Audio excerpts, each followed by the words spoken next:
हमारा हृदय हमारी मुट्ठी के आकार का मांसपेशियों से बना एक अंग है। ये एक पंप की तरह काम करता है। इस पंप से रक्त सारे शरीर में पहुंचता है और लौटकर वापस आता है। जाते समय ये ऑक्सीजन और अन्य पोषक तत्व लेकर जाता है और शरीर से वापस आते समय कार्बन डाइऑक्साइड लेकर वापस आता है। ये आने जाने का चक्कर चलाने के लिए ही ये पंप धक धक करता रहता है। हृदय के 4 हिस्से होते हैं, 2 दाएं और 2 बाएं, या 2 ऊपर और 2 नीचे। ऊपर वालों को कहते हैं एट्रियम और नीचे वालों को वेंट्रिकल। तो ये हुआ बायां एट्रियम और ये दायां एट्रियम। तो नीचे वालों के नाम क्या होंगे? बिल्कुल सही, बायां वेंट्रिकल और दायां वेंट्रिकल। हृदय में रक्त लाने और बाहर ले जाने के लिए मानो पाइप या ट्यूब यानी नलिकाएं होती हैं, जिन्हें रक्त वहनियां कहते हैं। यहां से शुरू होकर पूरे शरीर में रक्त की छोटी छोटी नलिकाओं का एक जाल सा बिछा रहता है।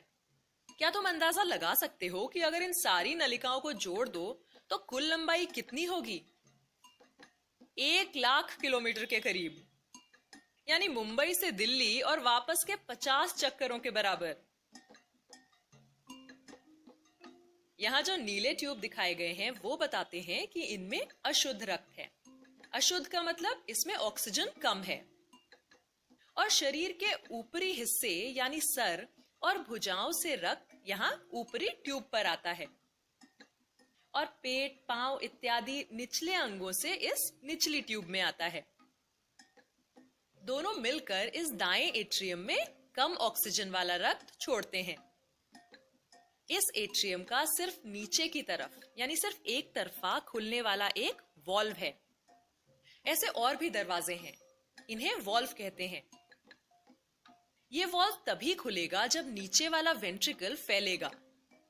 तब अशुद्ध रक्त यानी कम ऑक्सीजन वाला रक्त वेंट्रिकल में आ चुका होगा और उसके पीछे वाला वॉल्व बंद हो चुका होगा, यानी वो उल्टा नहीं खुलेगा। लेकिन वेंट्रिकल का ऊपर की तरफ खुलने वाला एक और दरवाजा है। जब ये वेंट्रिकल सिकुड़ेंगे तब जैसे एक पाउच को दबाने से अंदर का द्रव या पेस्ट बाहर निकलता है, वैसे ही यहाँ रक्त इन बाईं और दाईं ओर से नीली ट्यूब से बाहर चला जाएगा। लेकिन ये बाहर जाके आखिर जाएगा कहाँ? बाकी शरीर में नहीं, बल्कि फेफड़ों में। एक नीली नलिका दाएं फेफड़े में रक्त ले जाएगी और दूसरी बाएं फेफड़े में। फेफड़ों में छोटी छोटी नलिकाएं होती हैं, जहां इस अशुद्ध रक्त की मुलाकात ऑक्सीजन से भरपूर हवा से होगी। ये वो हवा है जो हम जब सांस लेते हैं तब अंदर आती है। अब ये रक्त लाल हो जाएगा क्योंकि अब इसमें ऑक्सीजन आ चुका है। ये लाल रक्त फेफड़ों से एक बार फिर हृदय की तरफ जाएगा और हृदय में बाएं एट्रियम में अंदर आएगा। यहाँ पर भी एक तरफा खुलने वाला एक वॉल्व है। जब वेंट्रिकल फैलेगा तब यह शुद्ध लाल रक्त वेंट्रिकल में खिंचा चला आएगा और जब वेंट्रिकल सिकुड़ेगा तब यह ऊपर खुलने वाले वॉल्व से बाहर सिर, भुजाओं के लिए पेट और पैरों की तरफ जाएगा।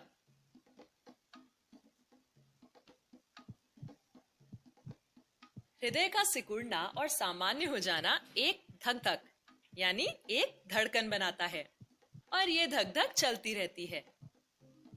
रक्त शरीर भर में पहुंचता रहता है और लौटकर वापस आता रहता है। फेफड़ों में जाता है, शुद्ध होता है और फिर चल पड़ता है शरीर भर में ऑक्सीजन और पोषक तत्व पहुंचाने के लिए।